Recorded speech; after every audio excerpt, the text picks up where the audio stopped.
प्रिय विद्यार्थियों, आज हम कक्षा 8वीं गणित लर्निंग ऐप सामग्री के अंतर्गत वर्कशीट क्रमांक 40 के बारे में समझेंगे।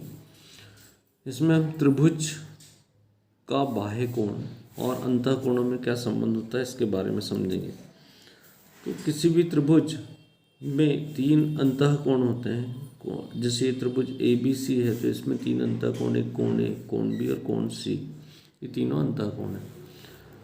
अब किसी त्रिभुज का जब हम बाह्य कोण बनाते हैं तो ये बाह्य कोण जो होता है अंतः समदूरस्थ कोणों के योगफल के बराबर होता है।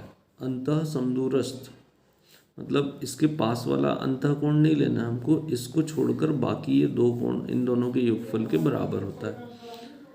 तो यहाँ अगर हम देखें तो कोण A-B 40 और 80 120 अंश, तो ये बाह्य कोण 120 अंश का होगा। इसी प्रकार इस चित्र में ये 2 अंतः कोण समदूरस्थ अंतः कोण 60 और 60, इनको जोड़े तो 60 और 60 120 अंश, अर्थात ये बाह्य कोण इन दोनों के योगफल के बराबर होगा। हमें यहाँ ध्यान रखना है कि अंतः समदूरस्थ अंतः कोणों के योगफल के बराबर होता है।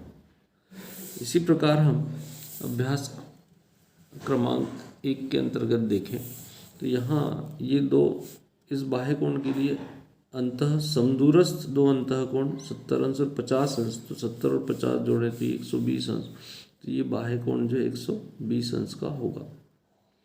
इसी प्रकार इस चित्र में ये 50 और 60 इन दोनों को अगर जोड़ा जाए तो 110 अंश हो जाएगा। तो ये बाह्य कोण ये अपने अंतः समदूरस्थ अंतः कोणों के योगफल के बराबर होगा।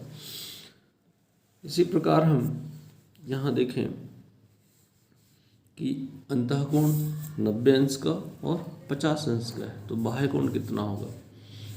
तो यहाँ कोण A 90 अंश का है तो हमने 90 अंश लिख दिया, कोण B 50 अंश का है तो हमने 50 अंश लिख दिया। तो 90 और 50 140, तो ये कोण 140 अंश का हो जाएगा। ये कोण 140 अंश का। इसी प्रकार आसानी से हम यहाँ कोण A 75 अंश का है तो 75 अंश लिख दिया, और ये कोण B 40 अंश का है तो हमने 40 अंश ले लिया। तो यहाँ अगर जोड़ा जाए तो 5 और 0 5, 7 और 4 11, तो 115 अंश का। तो कोण C ये जो बाह्य कोण होगा वह 115 अंश का होगा। इस प्रकार हमने वर्कशीट क्रमांक 40 में देखा कि त्रिभुज के बाह्य कोण और अंतः कोण में जो संबंध होता है कि बाह्य कोण अंतः समदूरस्थ अंतः कोणों के योगफल के बराबर होता है, तो ये दोनों कोण के योगफल के बराबर होगा।